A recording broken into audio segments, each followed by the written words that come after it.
What's up, poker players? Hope you guys are out there crushing the online tables. Had an interesting little session last night. Wasn't putting in huge volume, but played a couple tables while I was getting some work done. You can see the net one was up, win rate was pretty high, but the biggest loss, look at that, I lost a giant pot right there. Got in a lot of interesting spots, good stuff to talk about. Let's jump right into it.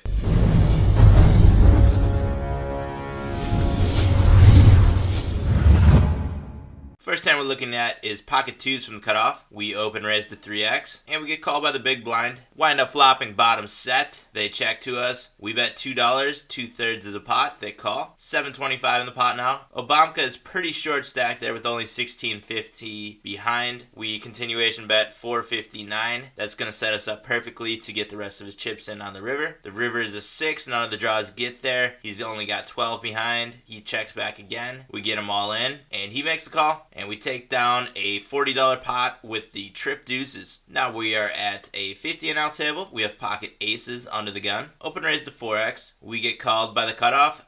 Regular player. Pretty deep stacked. And we see a heads up flop. We wind up flopping top set. I just check back here, and he checks back as well. The 8 of hearts on the turn. I bet $2.50, about half pot, and now we get a call from this player. There's $9.75 in the pot. I bet $6.50, almost 2/3 of the pot, and we get raised here. And I really did think about jamming all in here, but I saw that this player had a 100% win when river raising, and that really scared me off of the 4-bet jam here, even though the only hand that I lose to is Jack 10. And would he be playing that one? Maybe. He called in the cutoff, late position pre-flop. He's got a pretty tight pre-flop range, but I guess it's possible, and that 100% won when river raising just threw me completely off, and I decided to just call here instead of jam. Could have been a mistake. You guys can let me know how big of a mistake that was down in the comment section below. But we do pick up a pot of over $40 with the trip aces set over set. Now we are at a 25 NL table. We have pocket sevens in the big blind. We get an open raise to 3x from under the gun. Pretty tight player. Not a huge sample size on this player, but I do make the call with sevens. And we see a flop of two-tone, ace high. We hit a bottom set once again. We check back here, and he checks back as well. The turn is the 5 of spades. No more checking. I bet 2/3 of the pot, $1.01. And we get min raised. Only strong hands are probably going to be min raising here. And draws possibly. So I'm going to make all of those hands pay by 4-betting here to $5.75. Make it pretty affordable to get in. And they do call. There's now 13-10 in the pot. This player has 18.50 behind. All the draws miss. I still think we can get value from big hands that this player is playing in early position like ace queen, ace king. We're going to get beat by aces and kings, which is also in this player's range. But we're going to get a lot of value from the other ace hands. So I jam all in. I know this player is probably not folding at all. They've shown that they want to get in this hand. The only thing that we're going to get folds from is missed draws. And we do get a call. See that they had ace queen, and we take down a pot with another set. Now we have pocket 10s in the cutoff. We are at a 100 NL table. Folds are on to us. We open raise to 3x. We get a call from a player who has pretty fishy numbers to our left. Flop is rainbow, 2 queens, and a 6. We just check back here, and our opponent bets 2/3 of the pot. I just call with the pocket 10s. The turn is a 7. Now I lead out for $7. Kind of testing the water, see where we're at right here. I know that this player probably doesn't have a pair higher than us. They would have 3-bet that pre-flop. There is a possibility of a queen within this player's range. There could be 6s, there could be 7s, but we're going to try to figure out where we stand here with this smaller bet, and we just get a call. I think we're going to be in the lead here, so I lead out again for $13, trying to get calls from smaller pairs here, and we do get a call. We are not exactly sure what this player had, but we take down a pretty big pot right there with the pocket 10s and add $54 to the bankroll. Now we have pocket jacks under the gun, open raise to 4x. We get a call from the player directly to our left under the gun +1. This is a regular player, plays a very aggressive game, huge volume as well. I always see this player on the top of the beast leaderboard. Panda is evil. And we get a call from a fishy player in the big blind as well. And we see a flop of two-tone, jack high. We flop top set. This is a very draw heavy board. There's 2 spades out there, and 2 Broadways. There's $12.50 in the pot. Not going to make it cheap to go. I make it 2/3 of the pot. We get a call from Panda is Evil, and we get a call from the big blind. The turn is the ace of spades. That got there for a lot of the draws. I bet about half pot on the turn here. This is pretty much a pot building bet, so it would allow us to get our entire stack in on the river if the board were to pair. We could also find out pretty much where we stand. If we get raised here, we know that we're probably up against either a straight or a flush. We get a call from Panda is Evil, and we see a river of 10 of clubs, and that gives us the full boat. There's 70-70 in the pot. I'm trying to get max value here on the river and seeing if we can get called with a player that was playing maybe ace 10, king queen, or they hit their flush on the turn. Maybe they had a set of threes the whole way. There is a lot of hands we can get value from here, and it will be pretty hard for our opponent to find the fold button here in such a large pot. So I jam all in, and they do make the fold. You guys think I should have made a smaller bet here on the river? I think a half pot size bet probably would have gotten called here. I'm not exactly sure what this player was calling with the whole way that they didn't call with on the river. Let me know what you guys think about this one in the comment section below. Should I have slowed down a little bit and made my bet sizing smaller on the river? What do you think this player had that they were calling with the whole way and then didn't call a river bet? Interesting hand. Now we have pocket aces under the gun. Open raise to 4x. Full draw to the big blind, who 3-bets to $10. And we 4-bet to 22. I saw that this player's fold to 4-bet was only 13%. It gave us a great opportunity to put in a 4-bet here, knowing that we were not going to be getting many folds from this player, and we would be pot committing this player when they do make the call here. They decided to jam all in. We're calling with the aces. See that we have aces up against kings. Gotta love when that happens. And we take down a pot of $120 with the pocket aces. Now we have pocket kings in the cutoff at the 100 NL table again. Full draw to us. We open raise to 3x. We are pretty deep stacked here, 167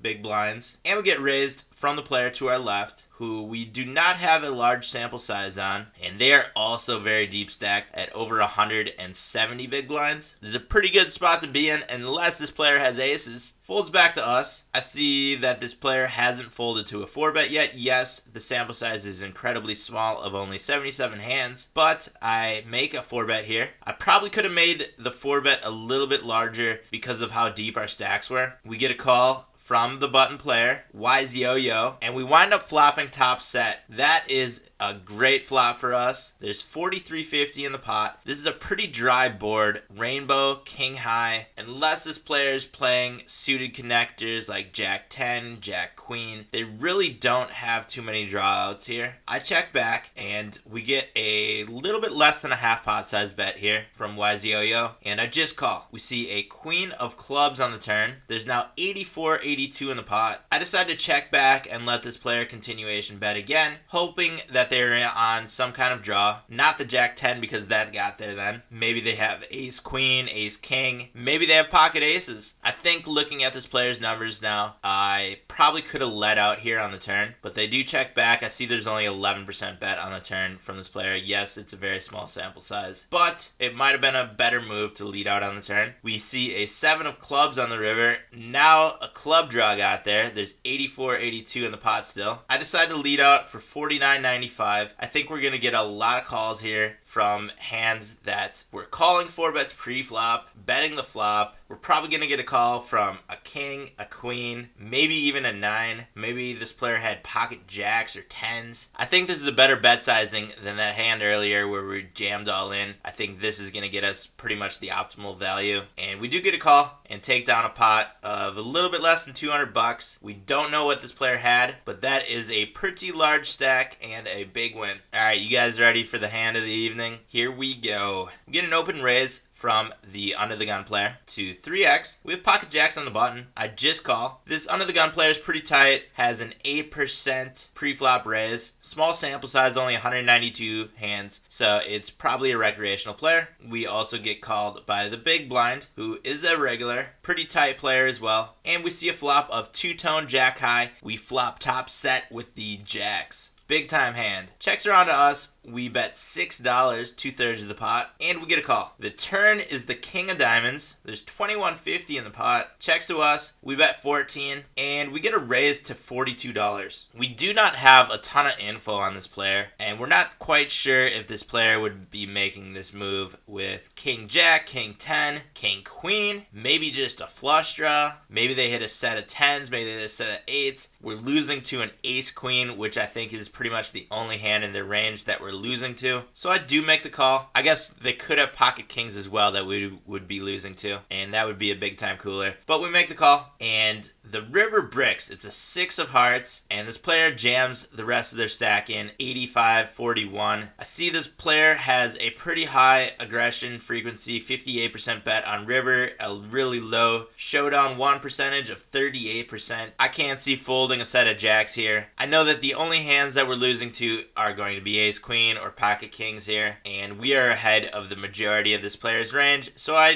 do make the call and see that this player hit the Broadway straight on the turn with the king. That was a rough one for us. All we really had to do was avoid a 9 or a king in this hand, but that did not happen, and we lose a very large pot right there of almost $300. That one hurts. If we take down that pot, we are up almost $300 on the session. Instead, we're only up $23.23. What do you guys think about this one? Was it a cooler? Is there any chance I could have gotten away from this? Did I play it correctly? Let me know in the comment section below. Head down to the video description for links to America's Card Room and Hold'em Manager, as well as all the other poker products that I use. If you guys are not following me on social media, click those links in the video description as well, and hit that subscribe button so you don't miss out on any of the upcoming action. Give this video a thumbs up if you enjoyed it. Be back with a new video very soon, but until then, I'll see you guys out on the virtual felt.